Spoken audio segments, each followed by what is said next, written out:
con la sexta palabra a cargo de Rafael Riveros. Todo se ha cumplido. Hola, muy buenas tardes a todos. Continuamos con nuestra sexta palabra, consumado es o todo se ha cumplido.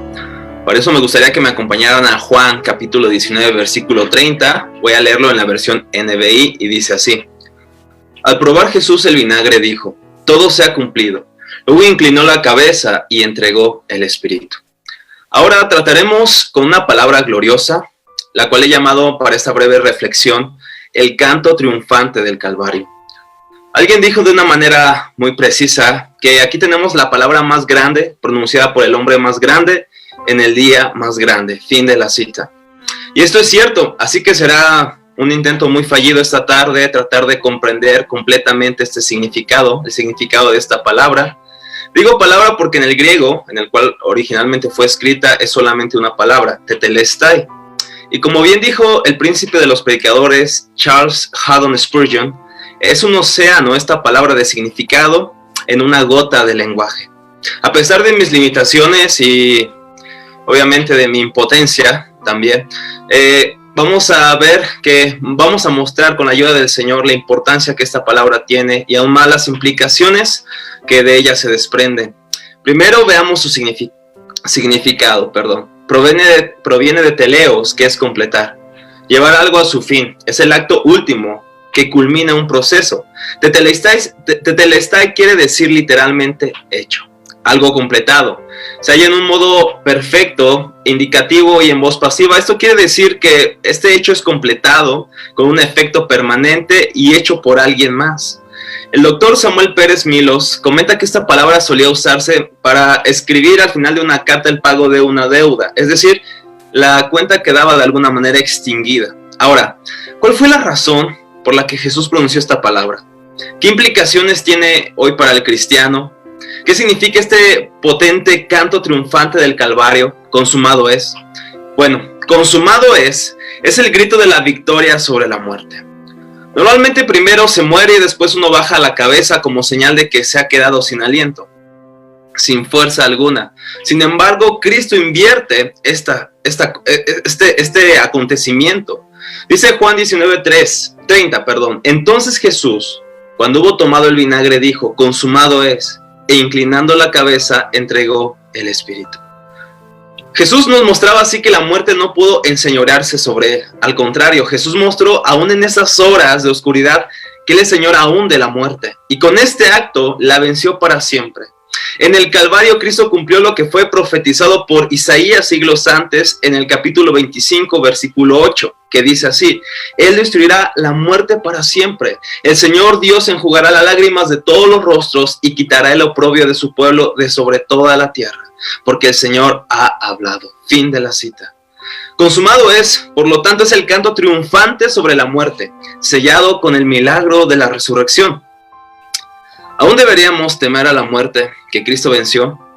En estos días de mortandad, confiemos en aquel que la venció. Consumado es. Fue el cumplimiento de todas las profecías hechas acerca de él en el Antiguo Testamento. Esta gran afirmación implica que todas las profecías del Antiguo Testamento referentes a la vida, a la muerte y aún a la resurrección de nuestro Señor se habían cumplido, es decir, que estaban consumadas. El nacimiento, la vida, la muerte de Jesús habían sido anunciadas de antemano con asombroso detalle en el Antiguo Testamento. Por ejemplo, su alumbramiento lo vemos en Isaías 7, versículo 14, donde nacería Miqueas 5:2. Su huida a Egipto y su regreso allí lo vemos en Oseas 11:1. Cómo crecería su sufrimiento a manos de los hombres, Isaías 56. Su muerte y su resurrección lo podemos ver en Isaías 53, versículo 12 y Salmo 16:10. Y otros aspectos casi fortuitos que se mencionan, todos los cuales fueron cumplidos al pie de la letra. Consumado es por lo tanto el canto triunfante del cumplimiento de todo aquello que los profetas escribieron y tanto desearon ver. Consumado es la culminación de todo rito y sacrificio animal como ofrenda por el pecado. Esto fue así ya que los sacrificios rituales solo eran una sombra del sacrificio perfecto, como dice Hebreos 10:4, porque la sangre de los toros y de los machos cabríos no puede quitar los pecados. Todos estos rituales, según Hebreos 10:1, eran la sombra de los bienes futuros. y no la forma misma de las cosas, que nunca por los mismos sacrificios que ellos ofrecen continuamente año tras año puedan ser perfectos a los que se acercan. Fin de la cita. Paul Tucker me gusta lo que comenta al respecto y dice así: consumado es, señala el fin de los ritos del Antiguo Testamento y de todo el sistema relacionado con el sacerdocio y las ceremonias del templo. El sacrificio de Jesús fue completo, y puesto que supuso la culminación de todos los ritos de la ley, esos también quedaron consumados por esa única ofrenda válida para siempre por los pecados. Los sacrificios del Antiguo Testamento nunca fueron completos, siempre necesitaban más y más y más. Ninguno de ellos, ni todos juntos, bastaban para borrar definitivamente las consecuencias del pecado. Pero el sacrificio supremo de Cristo sí que es suficiente. En vez de que el fuego de la condenación divina consumiera el sacrificio, como sucedía en el Antiguo Testamento, fue el sacrificio de Cristo el que consumió, lo extinguió completamente. Ese fuego, la ira de Dios contra el pecado, quedó plenamente sofocada por el infinito valor de esa ofrenda, la ofrenda de Jesucristo. El suyo fue un sacrificio perfecto y completo, al que nada habría que añadirle, ni se podía añadir. Todo lo que Dios requería en expiación por el pecado se cumplió.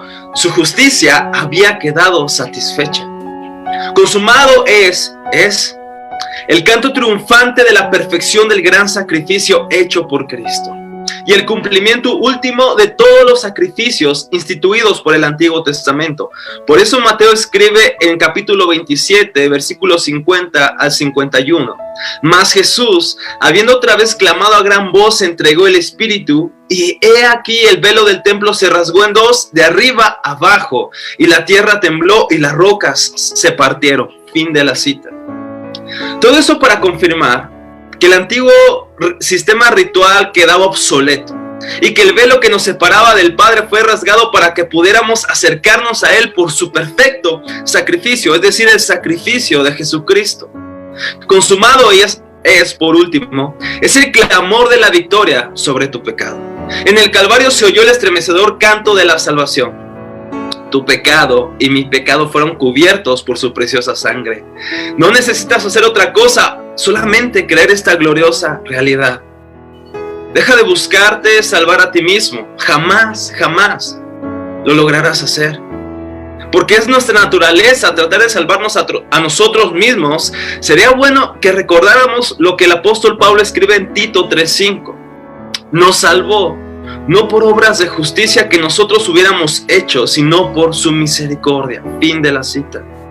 Y creo que para terminar, la siguiente ilustración nos va a ayudar a ampliar lo que acabamos de decir. Hace muchos años hubo un evangelista llamado Ebenezer Wooten. Él recorría las zonas rurales de Inglaterra predicando el evangelio. En cierta ocasión estaba plegando su carpa después de una serie de reuniones en un determinado pueblo, y un jovencito llegó y le preguntó: Señor Wooten, ¿qué debo de hacer para ser salvo?